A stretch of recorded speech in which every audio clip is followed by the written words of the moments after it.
नमस्कार साथियों, आप सभी का हार्दिक स्वागत है हमारे YouTube चैनल एनवीर एजुकेशन पर।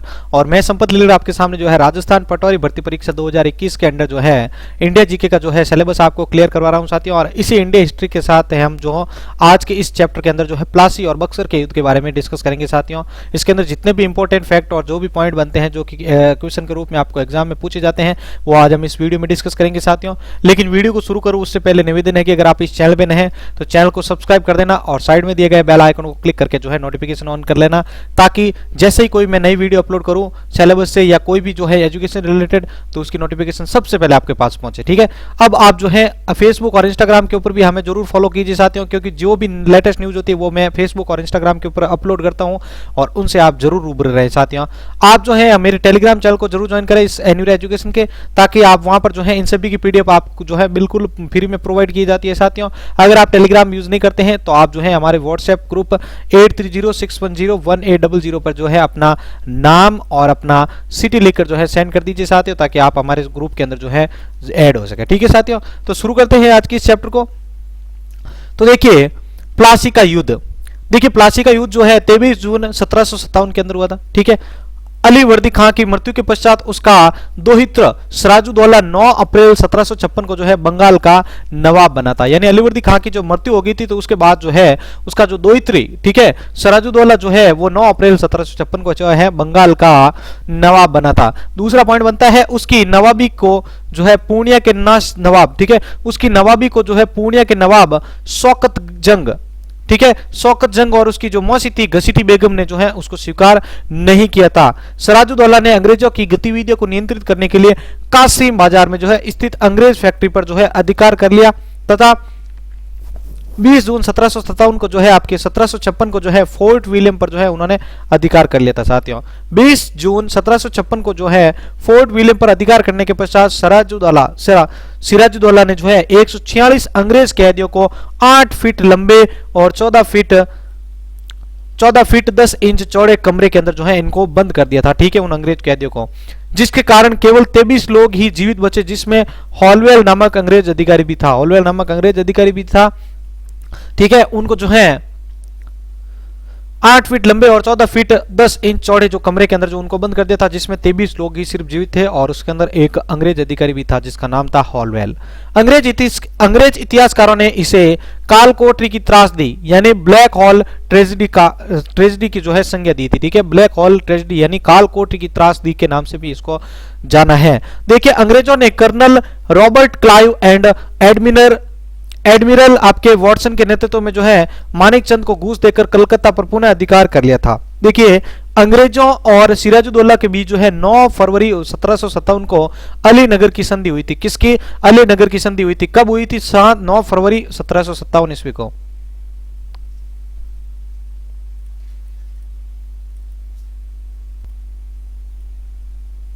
तो साथियों देखिए यहां पर अलीनगर की जो है संधि हो गई थी। अब देखिए सिराजुद्दौला के विरुद्ध षड्यंत्रकारियों ने जो है प्रधान सेनापति, जिसका नाम था आपके मीर जाफर, क्या नाम था साथियों उन प्रधान सेनापति का?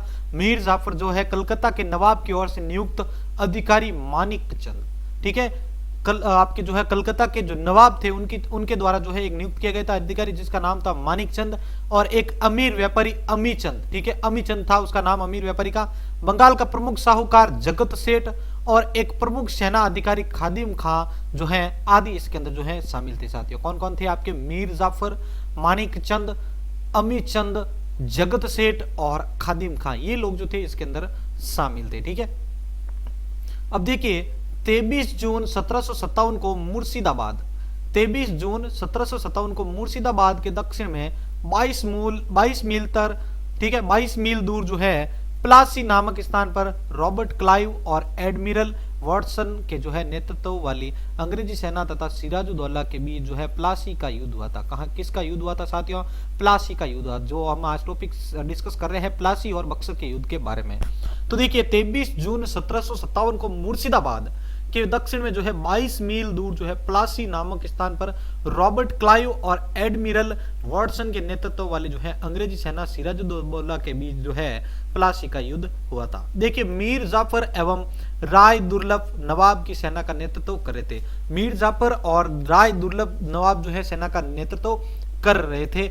इस युद्ध में मीर मदान व मोहनलाल जैसे मीर मदान और मोहनलाल जैसे वफादार सिपाही लड़ते हुए वीर गति को प्राप्त हो गए थे।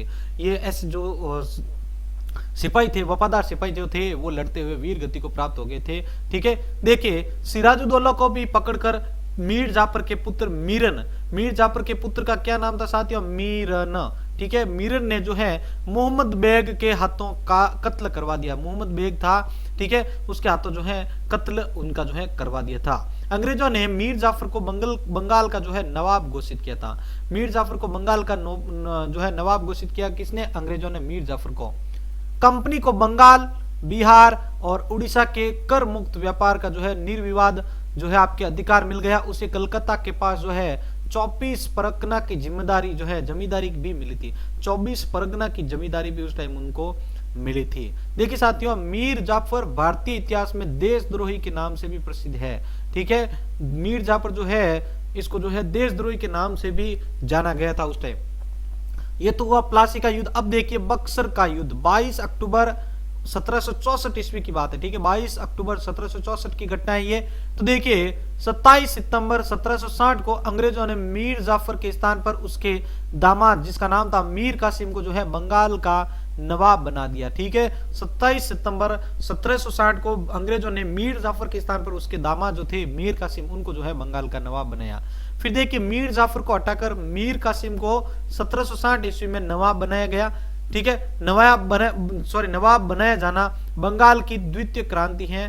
ठीक है, और इसको जो है बंगाल की द्वितीय क्रांति के नाम से भी जाना जाता है, या बंगाल की द्वितीय क्रांति के नाम से भी ये जो है घटना प्रसिद्ध है।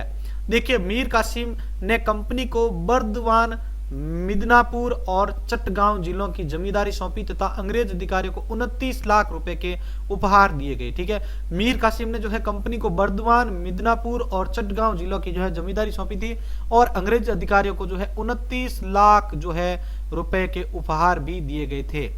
मीर कासिम ने नवाब बनते ही मुर्शिदाबाद के स्थान पर मुंगेर को अपनी राजधानी बनाया था। ठीक है, नवाब जैसे ही बना मीर कासिम तो उसने जो है मुर्शिदाबाद के स्थान पर मुंगेर को जो है राजधानी बनाया था। साथियों याद रखना, मुंगेर को जो है मुर्शिदाबाद के स्थान पर जो है राजधानी बनाया था। बात करते हैं नेक्स्ट पॉइंट की।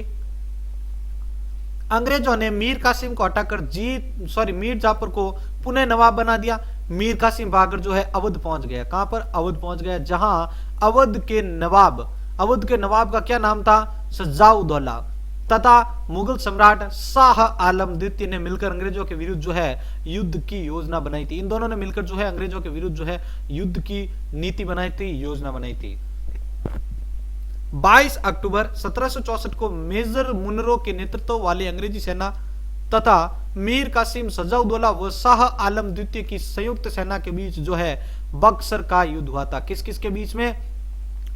22 अक्टूबर 1764 को मेजर मुनरो के नेतृत्व वाले अंग्रेजी सेना तथा मीर कासिम, सज्जाउद्दौला व शाह आलम द्वितीय की जो है संयुक्त सेना के बीच जो है बक्सर का युद्ध हुआ था साथियों, जिसमें तीनों की पराजय हुई। तीनों की तीनों आपस में जो है हार गए, जीत नहीं सके। अब बात करते हैं इलाहाबाद की प्रथम संधि के बारे में। 12 अगस्त 1765 की बात है। 12 अगस्त 1765 को क्लाइव ने मुगल सम्राट शाह आलम द्वितीय से इलाहाबाद की संधि की थी, जिसके अनुसार मुगल बादशाह ने बंगाल, बिहार और उड़ीसा की दीवानी यानी राजस्व वसूली अधिकार अंग्रेजों को दे दिया था। ठीक है, बंगाल, उड़ीसा और बिहार की जो दीवानी थी वो अंग्रेजों को जो है दे दी थी। कंपनी ने मुगल सम्राट को 26 लाख रुपए प्रति वर्ष देना स्वीकार किया था। कंपनी जो थी उसने मुगल सम्राट को 26 लाख रुपए जो है प्रत्येक वर्ष के जो है देना स्वीकार किया था। तीसरा है देखिए अवध से कड़ा और इलाहाबाद लेकर मुगल सम्राट को दे दिए गए थे। ठीक है, अवध से जो कड़ा और इलाहाबाद जो है उनको लेकर मुगल सम्राट को दे दिया गया था। अब बात होती है इलाहाबाद की द्वितीय सेकंड जो संधि थी उसके बारे में। 16 अगस्त 1765 से क्लाइव ने अवध के नवाब सज्जाउद्दौला से जो है 16 अगस्त 1765 को इलाहाबाद की द्वितीय संधि की, जिसके अनुसार नवाब ने कंपनी को युद्ध क्षतिपूर्ति के रूप में 50 लाख रुपए देने का स्वीकार किया था। 50 लाख रुपए देने के लिए स्वीकार किया। अवध में अंग्रेजों को मुक्त व्यापार की सुविधा भी मिली। तीसरा है अवध में एक ब्रिटिश सेना रखना तय हुआ, जिसका खर्चा नवाब वहन करेगा। कौन वहन करेगा साथियों? कौन वहन करेगा? नवाब जो है उसका खर्चा जो है वहन करेगा। नवाब ने कड़ा और इलाहाबाद मुगल सम्राट को चुनार अंग्रेजों को दे दी थी। ठीक है, चुनार अंग्रेजों को जो है इन दोनों को दे दिया गया था। अब बात करते हैं बंगाल में द्वैध शासन के बारे में। देखिए 1765 से 1772 की बीच की ईस्वी के बीच की घटना है ये। तो मई 1765 में क्लाइव दूसरी बार बंगाल का गवर्नर बना था। क्लाइव ने बंगाल के शासन का भार सीधे कंपनी द्वारा संचालित न करके उसे दोहरे या द्वैध शासन का रूप दे दिया था। ठीक है, दोहरे या द्वैध शासन का जो है उन्हें रूप दे दिया था। क्लाइव ने दीवानी का कार्य भारतीयों के जिम्मे देने पर विचार किया और बंगाल के समस्त क्षेत्र के लिए 2 उप दीवान बंगाल के मोहम्मद रजा खां और बिहार के लिए राजा सिताब राय नियुक्त किए गए थे। अल्पवयस्क होने के कारण मोहम्मद रजा खां को जो है नायाब निजाम भी बनाया गया था। परंतु इस व्यवस्था में सिद्धांत रूप से शासन प्रणाली और नवाब में बटा था। ठीक है, शासन प्रणाली कंपनी और नवाब के अंदर, कंपनी और नवाब के अंदर जो है ये दोनों बटे हुए थे। परंतु समस्त ताकत जो है व्यवहारिक रूप से कंपनी के पास थी। यह व्यवस्था 1765 से लेकर 1772 ईस्वी तक चली और बाद में वॉरेन हेस्टिंग्स, ठीक है, वॉरेन हेस्टिंग्स ने इसे जो है समाप्त भी कर दिया था। साथियों देखिए 18वीं शताब्दी में स्वतंत्र राज्यों का उदय। अब बात करते हैं अवध के बारे में। 18वीं शताब्दी के अंदर स्वतंत्र राज्यों का जिन जिन राज्यों का उदय हुआ था उसके अंदर जो है बात करते हैं हम अवध। अवध में 1722 में स्वतंत्र राज्य की स्थापना शहादत खां बुरहान मुल्क, ठीक है, जिसे मीर मोहम्मद अमीन ने की थी। ठीक है, इनका नाम जो है शहादत खां बुरहान मुल्क, जिनको मीर मोहम्मद अमीन भी कहा जाता है, इन्होंने की थी। शहादत खां के पश्चात जो इसके बाद जो है आपके सफदरजंग, जिनको अबुल मंसूर खां यानी 1739 ईस्वी में अवध का जो है नवाब बना। सफदरगंज की मृत्यु के बाद सजाउद्दौला जो है अवध का नवाब बना था। 1761 में लड़े गए पानीपत के तीसरे युद्ध में सजाउद्दौला ने जो है अहमद शाह अब्दाली का जो है साथ दिया था। अहमद शाह अब्दाली को जो है इनका जो है साथ दिया था। अवध का अंतिम नवाब वाजिद अली शाह था, जिसे 1856 में कुशासन का आरोप लगाकर लॉर्ड डलहौजी ने अपदस्थ कर दिया था। उसके पद से जो है उसको फ्री कर दिया था, उसको हटा दिया था साथियों। ठीक है, बात करते हैं नेक्स्ट पॉइंट की। तो देखिए नेक्स्ट है आपका पॉइंट, अवध का अंतिम नवाब वाजिद अली शाह था। कौन था साथियों? वाजिद अली शाह था, जिसे 1856 में कुशासन का आरोप लगाकर लॉर्ड डलहौजी ने जो है अपदस्थ कर दिया था। ये हमने अभी डिस्कस कर लिया है साथियों। अब देखिए नेक्स्ट बात करते हैं हैदराबाद के बारे में। तो देखिए हैदराबाद में स्वतंत्र राज्य की स्थापना 1724 में चिनकिलिज खां या निजाम उल मुल्क की आसफ जहां ने की थी। किसने? निजाम उल मुल्क की आसफ जहां ने जो है इनकी जो है की थी। ठीक है, बात करते हैं नेक्स्ट। देखिए मुगल सम्राट मोहम्मद शाह ने चिनकिलिज खां, ठीक है, चिनकिलिज खां, ये पॉइंट आपको याद रखने हैं साथियों, चिनकिलिज खां, ठीक है, को जो है आसफ खां की जो है उपाधि प्रदान की थी। अब आपको ये भी एग्जाम के अंदर पूछा जा सकता है, जो आसफ खां की जो उपाधि दी गई थी, ठीक है, तो इसकी जो है उपाधि आपको याद रखनी है। तो वो उपाधि थी आपके आसफ खां की, ठीक है, इनको दी गई थी मोहम्मद शाह को, ठीक है, सम्राट मोहम्मद शाह ने जो है चिनकिलिज खां को जो दी गई थी ये। अब बात करते हैं नेक्स्ट पॉइंट को साथियों। तो देखिए नेक्स्ट पॉइंट आता है अपने पास, नेक्स्ट पॉइंट है साथियों हमारे पास, वो है हमारे पास कर्नाटक से रिलेटेड। अब कर्नाटक से रिलेटेड कौन कौन से पॉइंट है जो एग्जाम के अंदर पूछे जाते हैं। तो देखिए कर्नाटक में स्वतंत्र राज्य की स्थापना सादुतुल्ला खान ने की, जिसे अर्काट को जिसने जो है अर्काट को अपनी राजधानी के रूप में बसाया था। ठीक है, अर्काट जो था उसको जो है अपनी राजधानी के रूप में बसाया था। ठीक है, सादुतुल्ला खान ने जो है इनको अर्काट के रूप में जो है वहां पर बसाया था। अब बात करते साथियों देखिए रुहेलखंड के बारे में।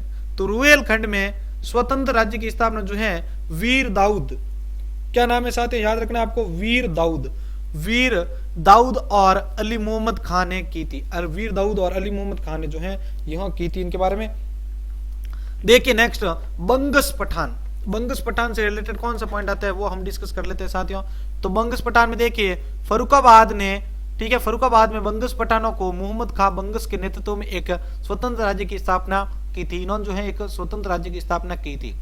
अब बात आती है अपने पास राजपूत से रिलेटेड। 18वीं शताब्दी में सर्वाधिक प्रतिभाशाली शासक जिसका नाम था आमेर का मिर्जा राजा सवाई जयसिंह था। इसने 1699 से लेकर 1743 ईस्वी तक शासन किया था। 1699 से 1743 ईस्वी तक इन्होंने शासन किया था। आमेर के राजा जयसिंह को मिर्जा राजा सवाई की जो है उपाधि मुगल शासक जहादार शाह, ठीक है, जहादार शाह ने दी थी। सवाई जयसिंह ने 1727 में बंगाली वास्तुकार विद्याधर भट्टाचार्य के जो है सहयोग से जयपुर नगर बसाया था। क्या बसाया था? जयपुर नगर बसाया था। एक महान खगोल शास्त्री था जिसने, यह एक जो है महान खगोल शास्त्री था जिसने दिल्ली, जयपुर, उज्जैन और वाराणसी तथा मथुरा में वेधशालाएं भी बनवाई थी इन्होंने, ठीक है। सवाई जयसिंह ने जो है जिज मोहम्मद शाही नाम से सारणियों का एक सेट तैयार किया तथा यूक्लिड के ग्रंथ रेखागणित के तत्व का संस्कृत में अनुवाद करवाया था। यूक्लिड के ग्रंथ था रेखागणित के जो तत्व का जो रेखागणित के जो तत्व थे उनका संस्कृत के अंदर इन्होंने जो है अनुवाद करवाया था, ट्रांसलेट करवाया था। देखिए नेक्स्ट पॉइंट आपके साथ बात आती है बंगाल की। तो देखिए बंगाल में स्वतंत्र राज्य की स्थापना मुर्शिद कुली खान ने की थी। स्वतंत्र राज्य की स्थापना किसने की थी? मुर्शिद कुली खान ने जो है की थी। मुर्शिद कुली खान ने ढाका के स्थान पर बंगाल की राजधानी मुर्शिदाबाद को बनाया था, ठीक है। ढाका के स्थान पर बंगाल की जो राजधानी थी वो मुर्शिदाबाद को जो है इन्होंने बनाया था, मुर्शिदाबाद। मुर्शिद कुली खान के पश्चात सजाउद्दीन जो है बंगाल का नवाब बना। 1739 ईस्वी में सजाउद्दीन की मृत्यु के पश्चात सरफराज खान बंगाल का जो है नवाब बना था। सरफराज खान जो था वो बंगाल का नवाब बना था साथियों। देखिए 1740 में सरफराज खान की हत्या करके अलीवर्दी खान बंगाल का नवाब बन गया था, ठीक है। अलीवर्दी खान ने यूरोपियन के बारे में, अब देखिए अलीवर्दी खान जो थे उन्होंने यूरोपियनों के बारे में कहा था कि यदि उन्हें न छेड़ा जाए तो वह शहद देगी, ठीक है। यदि उन्हें न छेड़ा जाए तो वह शहद देगी और यदि छेड़ा जाए तो काट काट कर मार डालेगी। ये यूरोपियनों के बारे में इन्होंने कहा था अलीवर्दी खान ने। अलीवर्दी खान की मृत्यु के पश्चात 1757 में सिराजुद्दौला, ठीक है, सिराजुद्दौला बंगाल का जो है नवाब बना था। सिराजुद्दौला जो था वो बंगाल का नवाब बना था। बात करते हैं नेक्स्ट हम भरतपुर के बारे में। तो देखिए भरतपुर में स्वतंत्र जाट राज्य की स्थापना चूड़ामन एवं बदन सिंह ने की थी। स्वतंत्र जाट राज्य की स्थापना चूड़ामन व बदन सिंह ने की थी भरतपुर के अंदर। अहमद शाह अब्दाली ने बदन सिंह को राजा की उपाधि दी थी, ठीक है। बदन सिंह को जो है अहमद शाह अब्दाली ने बदन सिंह जो थे उनको राजा की उपाधि दी थी। सूरजमल को जाट जाति का प्लेटो कहा था। सूरजमल जो थे उनको जाट जाति का प्लेटो कहा जाता है, ठीक है। तो यहाँ पर आज की इस वीडियो में हमने जो प्लासी और बक्सर के युद्ध से रिलेटेड जितने भी इंपॉर्टेंट पॉइंट और जो पॉइंट एग्जाम में पूछे जाते हैं वो डिस्कस किए हैं साथियों। आशा है कि आपको जो है ये वीडियो अच्छा लगा होगा साथियों। आप जो है हमें फेसबुक, इंस्टाग्राम और टेलीग्राम के ऊपर जरूर जोड़िएगा साथियों, ताकि आप जो है कोई भी नई प्रकार की न्यूज होती हैं उससे आप वंचित ना रहें साथियों। तो इन्हीं के साथ मैं संपत लीलर आपसे अलविदा ले रहा हूँ साथियों। मिलते हैं एक नेक्स्ट और मजेदार वीडियो के साथ। धन्यवाद।